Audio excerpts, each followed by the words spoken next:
15 साल बाद बदले कानून। अब बिजली गुल होने पर उपभोक्ताओं को मिलेगा मुआवजा। उत्तराखंड नियामक आयोग ने की प्रेस कॉन्फ्रेंस कर नियमावली में संशोधन की जानकारी दी।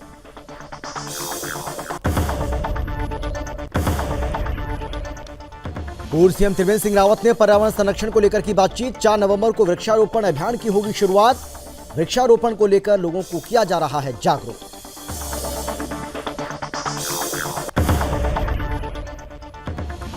उत्तराखंड में सैलानियों के लिए खुला गर्जिया जोन। 282 भारतीय और 14 विदेशी पर्यटकों ने की सफारी। कॉर्बेट प्रशासन ने रिंग गौड़ा से गेट बनाकर की शुरुआत। रुड़की में नगर आयुक्त कार्यालय पहुंचे ग्रामीणों ने भू माफियाओं पर जमीन कब्जा करने का लगाया आरोप। ग्रामीणों ने दोषियों पर कार्रवाई की मांग की।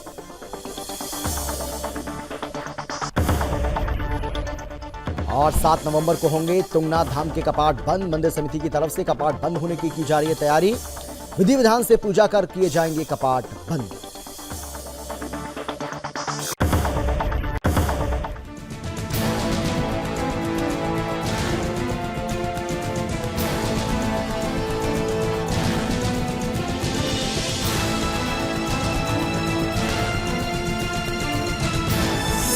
आप देख रहे हैं सुदर्शन न्यूज।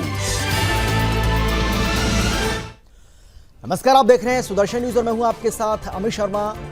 और वक्त है अपना उत्तराखंड का, जिसमें सबसे पहले हम बात करेंगे उत्तराखंड में अब नए कनेक्शन में देरी बिल में गड़बड़ी दूर न करने और शहरी क्षेत्रों में 4 घंटे से अधिक बिजली गुल रहने पर यूपीसीएल की ओर से उपभोक्ताओं को मुआवजा देने की जो बात की गई है उसको लेकर प्रदेश में उत्तराखंड विद्युत विनियामक आयोग विनियम 2022 लागू हो चुका है और आयोग ने 15 साल के बाद इस विनियम में संशोधन करते हुए हाई वोल्टेज से घर के टीवी, फ्रिज जैसे उपकरण फूंकने का मुआवजे पर 10 गुना को बढ़ा दिया है। उत्तराखंड नियामक आयोग ने नियमावली में संशोधन की जानकारी जनता से साझा करने के लिए बाकायदा एक प्रेस कॉन्फ्रेंस की है। आपको बता दें कि लंबे समय से बिजली कंज्यूमर का जो क्लेम मिल रहा था वो काफ़ी कम था। अब उसमें बदलाव किया गया है, साथ ही कई और भी बदलाव किए गए। इसकी जानकारी आयोग के अध्यक्ष और सदस्य सचिव ने दी है। इस दौरान उन्होंने बताया है कि किस तरह से बदलाव किए गए हैं और इससे उपभोक्ताओं को कितना फायदा मिलेगा। विद्युत उपभोक्ताओं को दी जाने वाली प्रतिपूर्ति को 2 गुना बढ़ाया गया है। विद्युत के कारण खराब होने वाले उपकरणों के नुकसान की भरपाई की जाएगी और 10 गुना तक क्षतिपूर्ति। विद्युत के लोड को बढ़ाने में हुई देरी का उपभोक्ताओं को मुआवजा मिलेगा। विद्युत लाइन, पोल, ट्रांसफार्मर के कारण हुए विद्युत नुकसान की भी प्रतिपूर्ति की मिलेगी। और इसके साथ ही आपको बता दें कि किसी भी तरह के क्लेम के लिए ऑनलाइन की व्यवस्था रहेगी। समय के अनुसार सर्विस न दिए जाने पर संबंधित विभाग के खिलाफ कार्रवाई भी की जाएगी।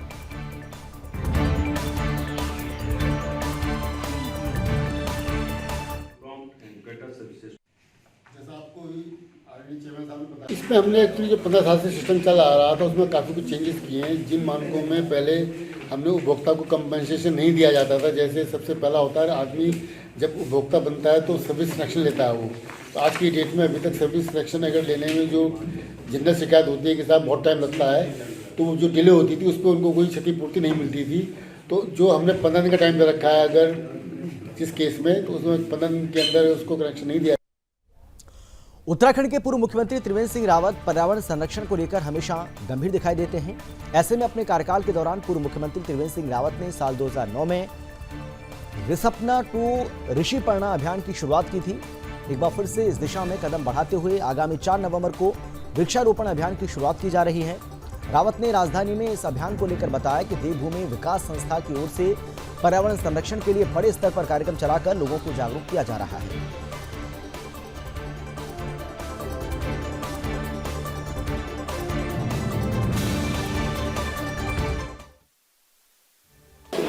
एक सामाजिक संस्था है, गैर राजनीतिक संस्था है और 2009 में भी हम लोगों ने रिस्पना टू ऋषिपर्णा एक मिशन चलाया था, जिसके अंतर्गत रिस्पना की स्वच्छता का अभियान था। उसको पुनः देवभूमि संस्थान इस अभियान को पुनः प्रारंभ करने जा रही है। तमाम जो पर्यावरणीय जो संकट खड़ा हो रहा है, रिस्पना नदी जिसमें कभी 12 महीने पानी बहता था, आज वो नाले के रूप में है। तो उसके लिए हम लोग 4 तारीख देवोत्थान एकादशी के दिन रिस्पना के उद्गम स्थल पर हम उसका संकल्प लेंगे और फिर उसमें तमाम जो धार्मिक संस्थाएं हैं, सामाजिक संस्थाएं हैं, जो तमाम इंस्टीट्यूशंस हैं, उनका सहयोग लेकर के स्थानीय लोगों के सहयोग से इस अभियान को हम आगे। उत्तराखंड में पर्यटकों के लिए बड़ी खुशखबरी है। आपको बता दें कि कॉर्बेट नेशनल पार्क का गर्जिया जोन सैलानियों के लिए खुल गया है। पहले दिन 282 भारतीय और 14 विदेशी पर्यटकों ने जंगल सफारी की। उन्हें 2 बाघों के दर्शन किए। गर्जिया जोन में जून में बंद कर दिया गया था। उसके बाद NTCA ने गर्जिया जोन में आवाजाही पर रोक लगा दी थी। राष्ट्रीय बाघ संरक्षण प्राधिकरण से अनुमति मिलने पर कॉर्बेट प्रशासन ने रिंगगौड़ा से गेट बनाकर मंगलवार सुबह जोन की शुरुआत की। उप निदेशक नीरज शर्मा और विधायक प्रतिनिधि मदन जोशी ने सैलानियों की जिप्सी को हरी झंडी दिखाकर रवाना किया। रिंगगौड़ा की बुजुर्ग महिला बीना देवी ने फीता काटकर गेट का शुभारंभ किया। Park warden Amit Vasikoti, eco tourism के रेंजर संजय पांडे, बिजरानी रेंजर बिंदरपाल और स्थानीय ग्रामीण शामिल रहे। बिजरानी रेंजर बिंदरपाल ने बताया है कि गर्जिया जोन में पहले दिन सुबह 25 जिप्सियां और शाम की पाली में 30 जिप्सियां जंगल सफारी के लिए गईं।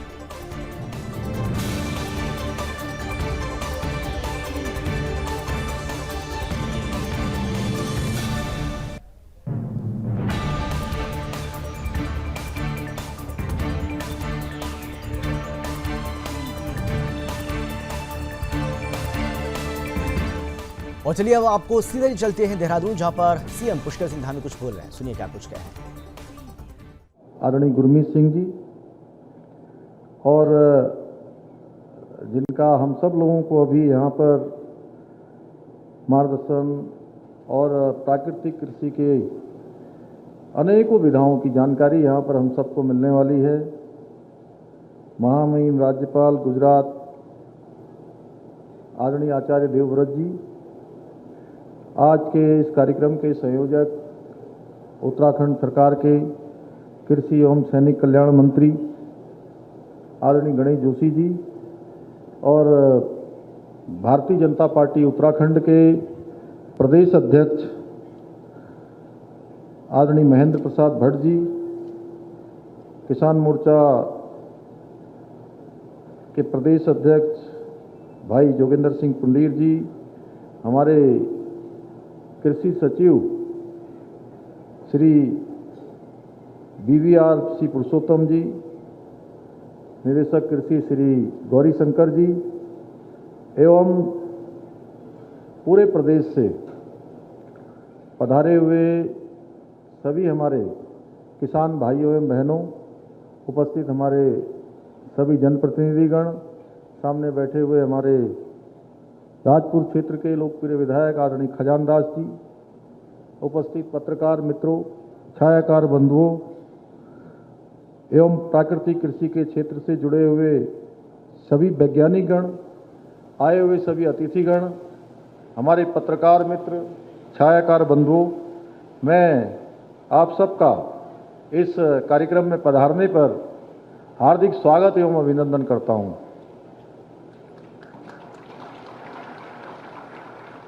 इसके साथ साथ मैं एक बार जोरदार चाहूँगा, आज पूरे देश के अंदर लगातार हमारे देश के यशस्वी प्रधानमंत्री मोदी जी के नेतृत्व एवं मार्गदर्शन में जो कार्य आचार्य देवव्रत जी ने किए हैं वह अपने आप में अभूतपूर्व है। उनके बारे में जितना कहा जाए उतना कम है।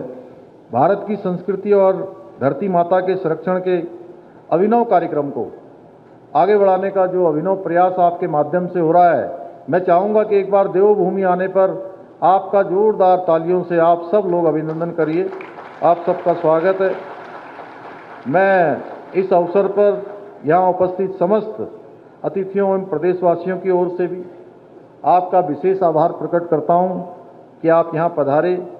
इस कार्यशाला के द्वारा हम प्राकृतिक कृषि को बढ़ावा देने के उपायों तथा प्राकृतिक कृषि के क्षेत्र में किए जा रहे नवीन प्रयासों पर चर्चा करेंगे। मुझे पूरा विश्वास है कि इस मंथन से एक ऐसा अमृत प्राप्त होगा जो प्राकृतिक कृषि के क्षेत्र की संभावनाओं के नए द्वार खोलने में सहायक सिद्ध होगा।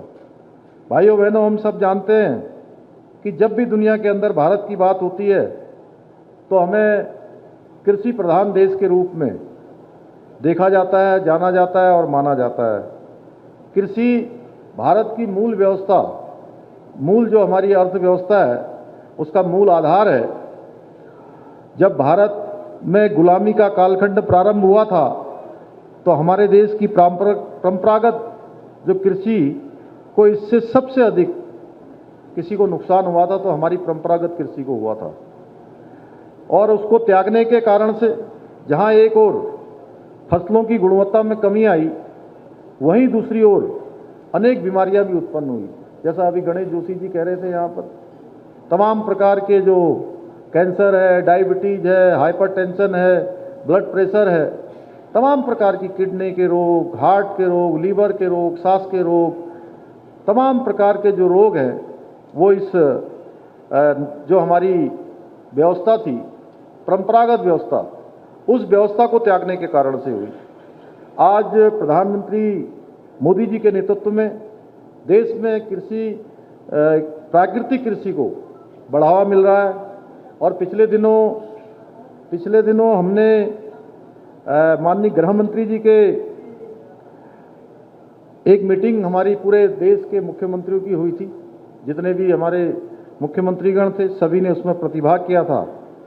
और उस मीटिंग में मुझे तब भली भांति भारत सरकार के कार्यक्रमों के बारे में, आचार्य देवव्रत जी का जो इसमें चिंतन और मंथन चल रहा है उसके बारे में, इस मीटिंग का जो एजेंडा था वो भी कृषि, प्राकृतिक कृषि को बढ़ावा करना था।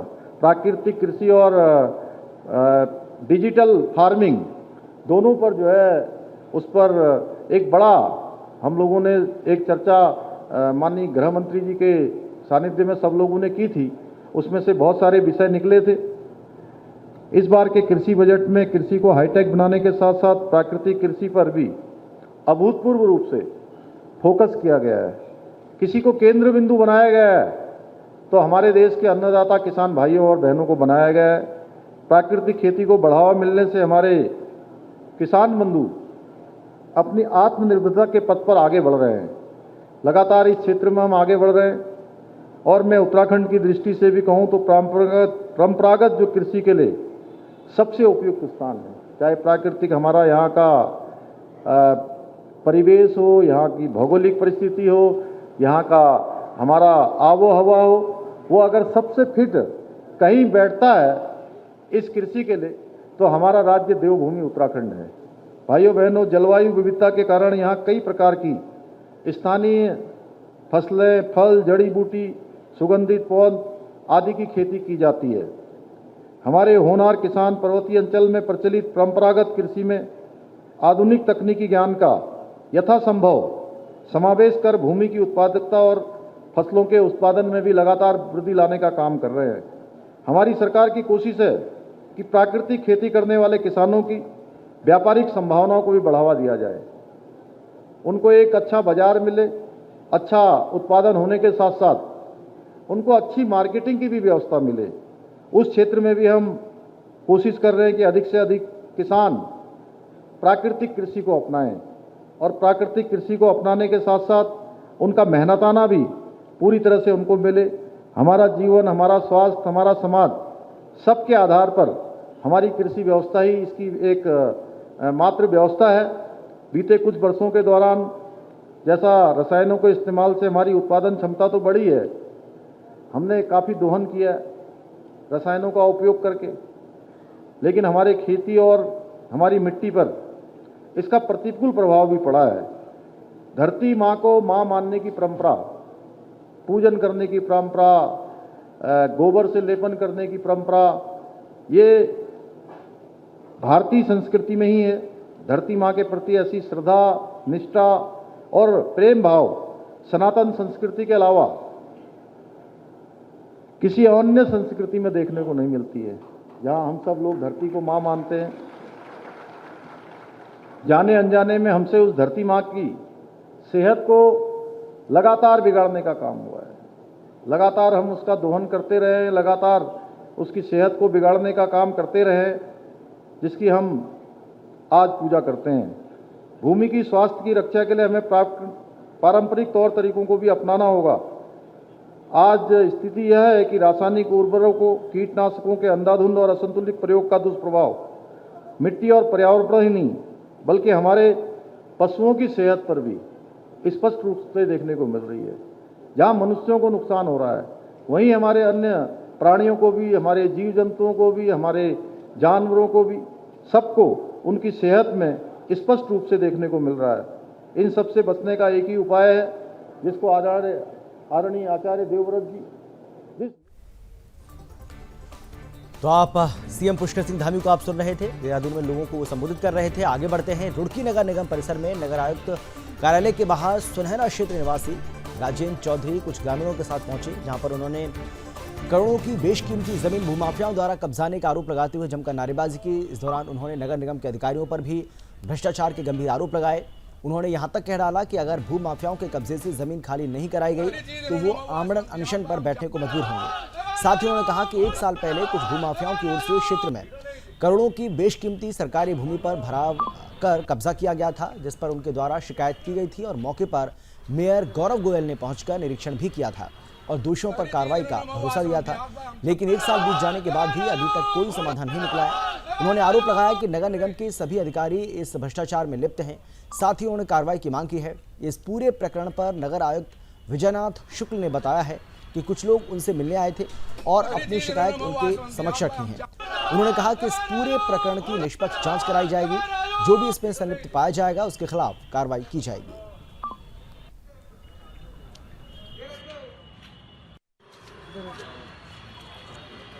उनकी शिकायत थी, कब्जा कर दिया गया था जी। उस मामले को हमने पूरे जोर शोर से उठाया था। अंशुल सिंह जी ने उसमें 2 अधिकारियों के नाम, सीओ साहब के नाम और एएसडीएम साहब विजयनाथ शुक्ला जी के नाम उन्होंने एक कमेटी बनाई थी कि इसमें जो है मुझे बहुत जल्दी बताओ। अब साहब 1 साल हो गया हमें चक्कर कटवाते हमने सूचना के अधिकार में भी डाला, तो उसमें भी सूचना के अधिकार में भी जब आज हमने पूछना चाहा तो देख लो किस तरीके से धक्के दे गए, बाहर निकाल रहे थे। ये अब हम तो धरने पर बैठे थे यहाँ से, जब तक साहब इसमें सुनवाई नहीं होगी हम नहीं उठते यहाँ से। अभी वार्ता क्या हुई है, उन्होंने कुछ भी नहीं सुनने को तैयार हुए इस बात को, और उल्टा हमें कह रहे कहने लगे जाओ अपने जहाँ जाना। उनकी शिकायत थी कि लोगों की साठगांठ की गई है, उनकी जांच की जानी चाहिए। तो उसके संबंध में उन्हें आश्वस्त किया गया है कि उसकी पूरी जांच कराई जाएगी और जांच में अगर किसी प्रकार की निगम के किसी कर्मचारी या अधिकारी की साठगांठ सामने आती है तो उचित कार्रवाई की जाएगी। नहीं, नोक झोंक जैसी कोई बात नहीं है। वो आए थे और उस समय चूँकि सूचना के अधिकार की अपील चल रही थी तो हमसे उनको ये सूचित किया गया कृपया अपील के समय केवल अपीली जिसने अपील की है अपीलार्थी ही आएगा, उसके अलावा कोई नहीं आएगा। देखिए इस समय जिलाधिकारी महोदय के आदेश पे जितनी भी सरकारी ज़मीन है उस पर सब पे कब्जे हटाए जा रहे हैं। अगर कहीं किसी भी तरह की ज़मीन पे कोई कब्जा है तो उसको खाली कराया जाएगा और इस स्तर से कोई ढिलाई या लापरवाही नहीं बरती। पंच केदारों में तृतीय केदार के नाम से विश्वविख्यात भगवान तुंगनाथ के कपाट 7 नवंबर को विधि विधान से शीतकालीन के लिए बंद कर दिए जाएंगे। तो वहीं अगर जो भी भक्त भगवान तुंगनाथ का दर्शन करना चाहते हैं कर लें, क्योंकि तुंगनाथ धाम के कपाट बंद होने की तैयारी की जा रही है। और इसी को लेकर एक रिपोर्ट आपको हम दिखाते हैं, देखिए।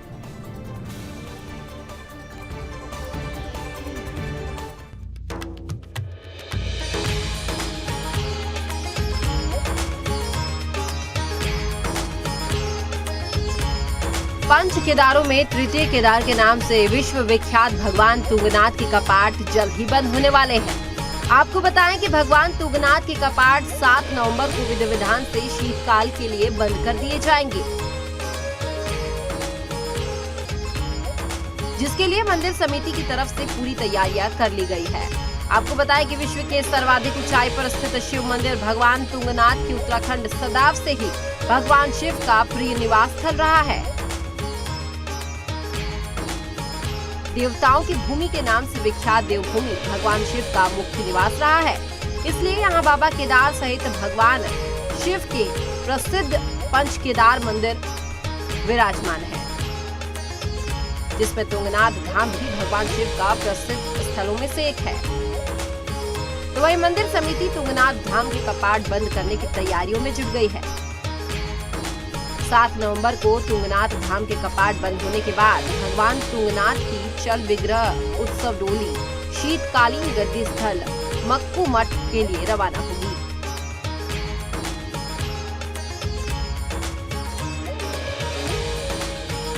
और साथ ही सुरमय मखमली बुग्यालों में नृत्य करते हुए पहले रात्रि प्रवास के लिए चोपता पहुंचेगी।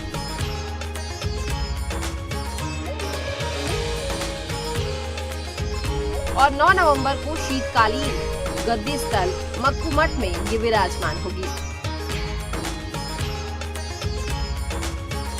साथ ही 10 नवंबर से भगवान तुंगनाथ की शीतकालीन पूजा मक्कू मठ में विधिवत शुरू होगी।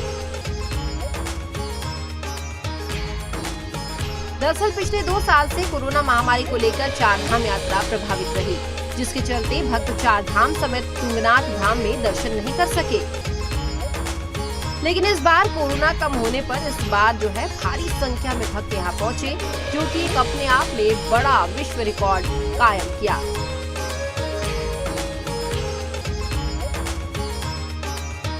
भक्तों की भारी भीड़ से पूरा मंदिर भरा हुआ नजर आया।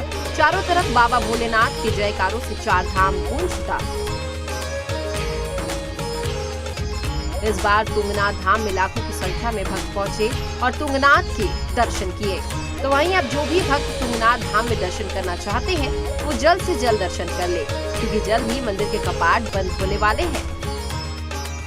तो वहीं तुंगनाथ धाम की ऐसी मान्यता मानी जाती है कि अगर जो भी भक्त सच्चे मन से तुंगनाथ धाम में दर्शन करता है तो भक्त की सारी मनोकामना पूर्ण हो जाती है। न्यूज़ डेस्क से प्रीति झा की रिपोर्ट।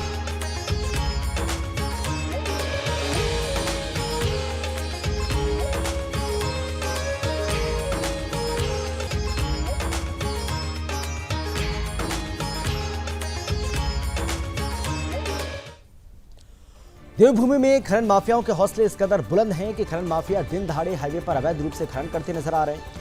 ऐसा ही मामला हरिद्वार से सामने आया है, जहां दिन दहाड़े खनन माफिया हाईवे पर खनन कर रहे हैं। न ही इन्हें किसी का कोई खौफ है और इनके हौसले इतने बुलंद हो चुके हैं कि खनन माफियाओं को पुलिस प्रशासन का भी कोई डर नहीं है। खनन माफियाओं की तरफ से दिन दहाड़े हाईवे पर कई बीघा जमीन पर खनन कर अवैध मिट्टी का भराव कर दिया गया और संबंधित विभाग इस कारगुजारी से बेखबर बना रहा है। नेशनल हाईवे 334 पर खनन माफियाओं का डंका ऐसा बजा कि ना तो तहसील प्रशासन को दिखाई दिया, वहीं स्थानीय लोगों ने मामले की शिकायत खनन विभाग की टीम से की है, जिसके बाद जिले की खनन विभाग की टीम मौके पर पहुंची और मिट्टी के भराव की पैमाइश कर कार्रवाई की बात की है। प्रशासनिक टीम ने जांच में पाया कि यह भराव अवैध किया गया, जिसकी पैमाइश कर जमीन मालिकों के खिलाफ जुर्माने की कार्रवाई अमल में लाई जाएगी। लेकिन सवाल ये उठता है कि दिन रात धड़ल्ले से चला अवैध खनन आखिर तहसील प्रशासन और पुलिस प्रशासन को क्यों नजर नहीं आया। फिलहाल मामले में आगे की कार्रवाई चल रही है।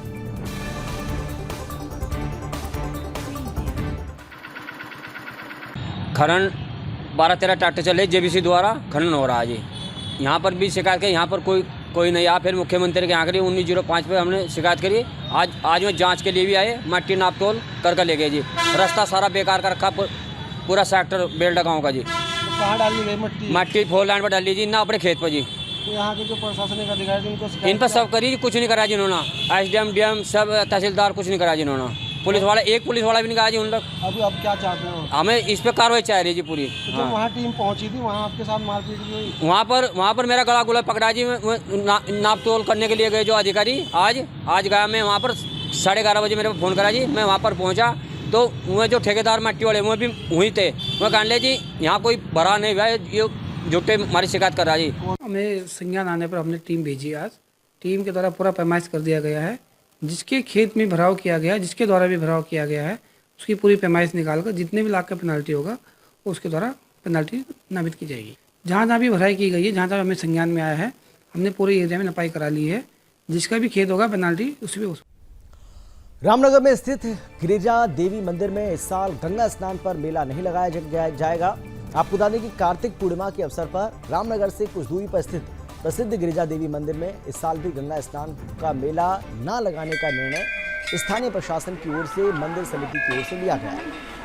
आपको बता दें कि ये तीसरा साल होगा जब गंगा स्नान का मेला स्थगित किया गया है। पिछले 2 साल कोरोना के कारण ये मेला नहीं लग पाया था। इस साल भी मेला नहीं लगाया जाएगा। इस मामले में एसडीएम गौरव चटवाल और मंदिर समिति के अध्यक्ष ने कहा है कि हाल ही में हुई बारिश के चलते मेला स्थगित करने का फैसला किया गया।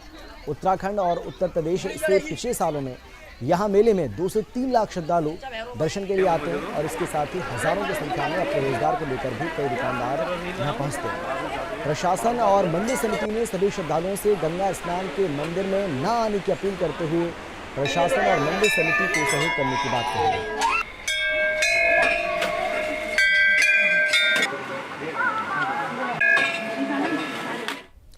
उत्तराखंड के रुड़की में स्थित गंग नहर के ऊपर बने लोहे के पुल की हालत जर्जर हो चुकी है। आपको बता दें कि 1955 के करीब बने इस लोहे के पुल को दोनों तरफ से तारों से रुका हुआ है।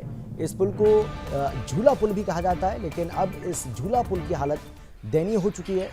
इस पुल पर पूरी तरह से जंग लग चुकी है और इसकी हालत काफ़ी खस्ता रही है। इसी पुल के निकट सिंचाई विभाग के कार्यालय मौजूद हैं और सभी अधिकारी ही बैठते हैं, लेकिन कोई अधिकारी न कोई राजनीतिक नेता इस तरफ कोई ध्यान देता है।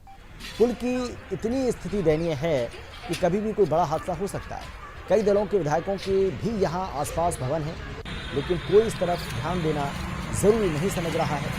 कोई भी राजनेता रुड़की में कई सालों पहले गंग नहर के ऊपर बने लोहे के इस पुल की सुध नहीं ले रहा है। ग्रामीणों ने कई बार इस मामले की शिकायत भी की है, लेकिन अभी तक कोई समाधान नहीं हुआ।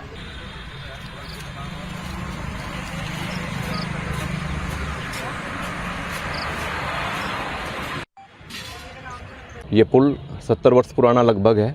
इसकी जर्जर हालत है और कई बार इसकी स्थानीय लोगों ने शिकायत भी की, मांग की सरकार से कि इसका कम से कम आप कुछ दूसरा पुल नहीं बना सकते तो इसी की मरम्मत करा दे, लेकिन सरकार के कान पर जूं नहीं चल रही है। ऐसे हालात पर मुझे एक अवतार फिल्म का एक गाना याद आ रहा है। राजेश खन्ना जी की फिल्म थी, हम मेहनत कश इस दुनिया से जब अपना हिस्सा मांगेंगे, एक बाग नहीं एक खेत नहीं, हम पूरी दुनिया मांगेंगे। जब देश की जनता इनसे हिसाब लेने पर आएगी तो एक एक पाई का एक एक पैसे का। और इसी के साथ अपना उत्तराखंड में फिलहाल इतना ही। छोटे से ब्रेक के बाद फौरन लौटेंगे। आप देखते रहिए सुदर्शन न्यूज।